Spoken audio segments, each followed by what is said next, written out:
Hey guys, Keith here with DADventureDisney with another episode of Ask DADventureDisney. I'm so excited to be here for a fifth time. That's pretty cool. I like things in fives. Don't you like things in fives? Everyone likes things in fives. Fives are cool. I'm here with a new question this week. The question is from one of our Instagram followers, Cassidy Rask, who asked us if the new Star Wars ride, which at the time of my trip when she asked me was the Millennium Falcon Smuggler's Run, was the same as the old Star Wars ride, which would be Star Tours, and if they still had the ability to make you feel motion sick when you were on it. Great question. A lot of people want to know about rides that are going to kind of set you off and kind of ruin the rest of your day, especially if you deal with any kind of motion sickness or things like that. I can tell you that Millennium Falcon Smuggler's Run has a lot of feel as Star Tours. So it's the same kind of thing. So Star Tours, if you remember, you're kind of all in this really big box, which looks like a shuttle of some kind. C-3PO and R2-D2 are piloting for us, but you go through and you dip and you dive and you shimmer and you shake and you bounce and you do all kinds of different things. That is the same in Star Tours. You kind of get the same thing at Smuggler's Run. Smuggler's Run is a little bit different, as there's only 6 of you in the little pod. You're in the cockpit of the Millennium Falcon while you do it. It's really, really cool. There's more control, so it's a little bit less motion sickness because you're actually in control of the movement of where you're going to go.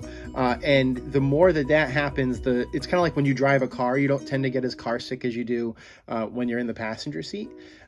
If you're in the back row, which is the engineer, there's a good chance that maybe you will get a little more sick than if you're up front and you're piloting and actually control the up and down or the left and the right. But there's a lot of shaking, there's a lot of movement, there's a lot of dips and dives and ups and downs and turning all around.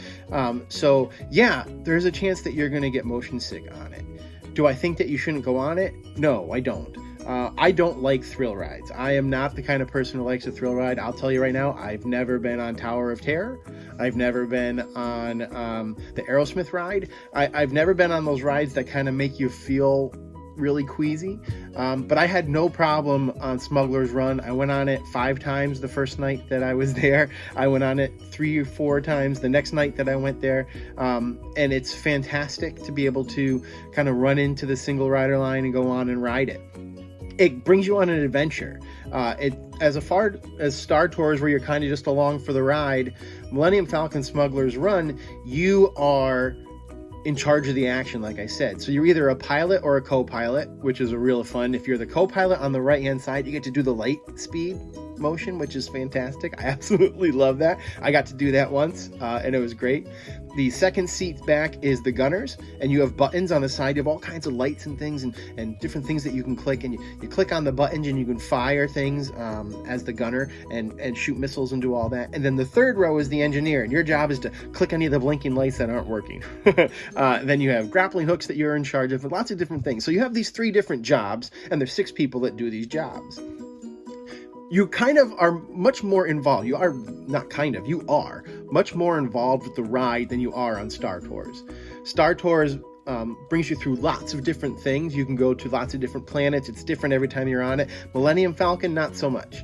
Millennium Falcon is pretty much the exact same ride every single time. As far as the new ride goes, Rise of the Resistance, they kind of have a combination of all rides. There's a Tower of Terror drop. There is a cool trackless vehicle that you ride in. There is walking. There is motion simulation, just like Falcon, just like Star Tours. Rise of the Resistance has all of that involved, combined, and to make it the best Disney ride ever. Have not gone on it yet.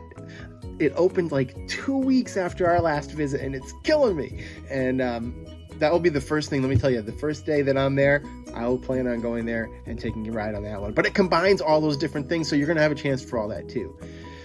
But like many things Disney, they keep the fear as much as they can out of it, and they can focus on the adrenaline and the rush of the cool thing that you're doing. Millennium Falcon Smuggler's Run is not a long ride, same as Star Tours is not really a long ride. The queue area is fantastic. I love the queue.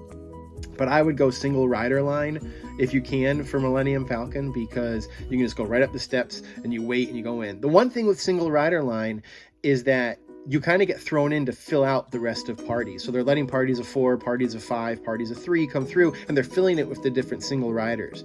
So very often the single riders will be the engineers in the back seat, because they're given those jobs at the end.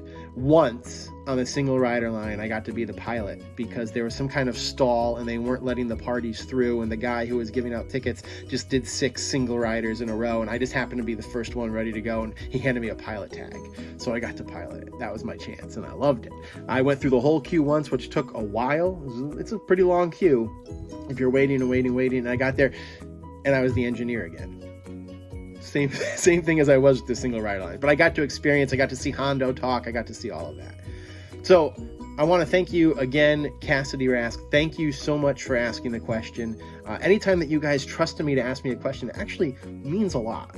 So to ask you, for you to ask me a question, it lets me know that you kind of have some faith and some trust in what we're doing here at DADventure Disney, and it means a lot. If you have a DADventure Disney question you'd like to ask, go ahead and ask it. On social media, find us at DADventureDisney. You just have to send us a question or use the hashtag AskDADventureDisney. Simple, right? Want to send me an email? Want to do it privately? That's easy. DADventureDisney@gmail.com. Now you can find all of our answers on our YouTube channel. You can find all of our answers on our website, DADventureDisney.com. Easy, right? Yeah. So go check it out. I'd love for you guys to jump into the comments. Tell me your thoughts about Smuggler's Run, Star Tours, Rise of the Resistance. Talk about all these things together. Let us know what you think, and hopefully we'll see you on another edition of Ask DADventure Disney. Thanks. So long.